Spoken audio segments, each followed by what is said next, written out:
Ce bombardier est l'un des avions militaires les plus chers jamais construits et il vient d'être utilisé par l'armée américaine pour attaquer l'Iran. Voici tout ce qu'on sait sur lui. Alors cet appareil est un B-2 Spirit. Cet engin a officiellement volé pour la première fois en 1989 et selon l'armée américaine, il a été utilisé dans un conflit pour la première fois à la fin des années 90 au Kosovo. Les B-2 sont en fait des bombardiers furtifs, ce qui signifie que les radars ne peuvent quasiment pas les détecter. Ils bombardent donc les ennemis par surprise, ce qui donne un gros avantage à l'armée américaine.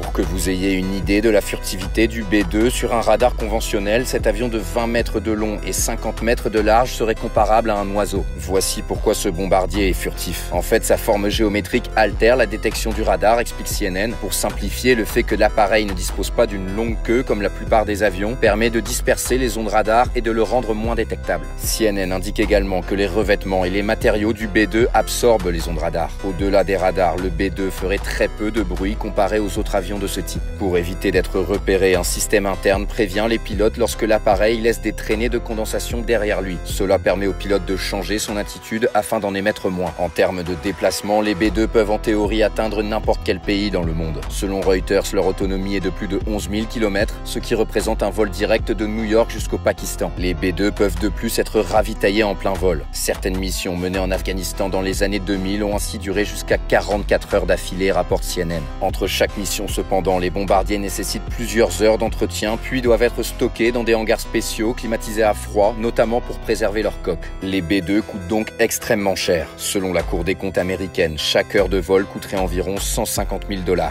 Au niveau de la construction, l'armée américaine indique que chaque appareil leur coûte 1,1 milliard de dollars, mais les spécialistes estiment que son prix réel, en comptant notamment la recherche et le développement, dépasserait plutôt les 2 milliards de dollars l'unité. En tout, une vingtaine d'avions B-2 auraient été construits par l'armée américaine. L'un d'entre eux a été détruit en 2008 par accident sur une base américaine. Un autre a été endommagé lors d'un incendie en 2010, mais a aujourd'hui été remis en service. Seulement quelques centaines de personnes en auraient piloté car ils sont très difficiles à manier, notamment au moment de l'atterrissage. En vol, l'appareil ne peut accueillir que 2 pilotes maximum. Ils disposent de toilettes, d'un espace pour se reposer ou encore de quoi réchauffer leur repas. Mais alors pourquoi l'armée américaine a utilisé cet avion en Iran dans la nuit du 21 au 22 juin 2025 ? Eh bien, au-delà de sa furtivité, le B-2 est surtout le seul avion à pouvoir transporter la GBU-57. Surnommée la bombe anti-bunker, cette bombe de 6 mètres de long, pesant 13 tonnes, est capable de perforer le sol, même le béton, jusqu'à 60 mètres de profondeur. Elle n'explose donc pas à l'impact, mais à retardement, ce qui permet d'atteindre des cibles enfouies dans le sol. Selon les informations de Reuters, au moins 6 bombes GBU-57 auraient été larguées sur le site iranien de Fordo, dans lequel se trouvait un site de recherche souterrain. On précise que les B-2 devraient progressivement être remplacés dans les prochaines années par les B-21.